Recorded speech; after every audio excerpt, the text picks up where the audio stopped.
president dived in a mini-submarine off the coast of Crimea to explore a shipwreck. Moscow seized the peninsula from Ukraine last year, and the stunt shows that Putin is willing to cement his control in the territory.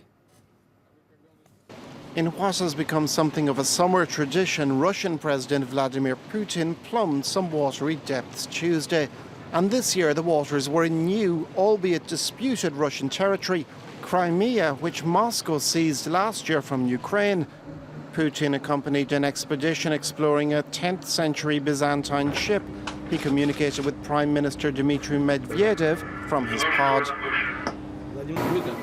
Hey, I thought you were going to dive down with me. I recommend trying it afterwards. It's very interesting.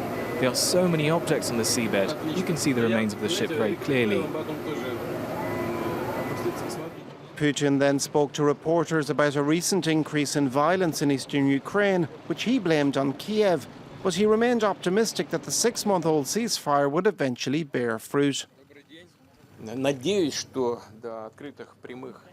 I hope there won't be full-scale direct clashes. With regard to the Minsk agreements, I think there is no alternative for resolving the situation. And peace will without any doubt prevail in the end. Our task is to minimize our losses by the time we reach that peace.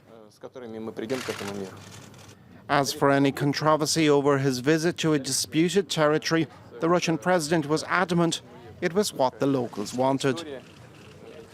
The future of Crimea was determined by people who live on this territory.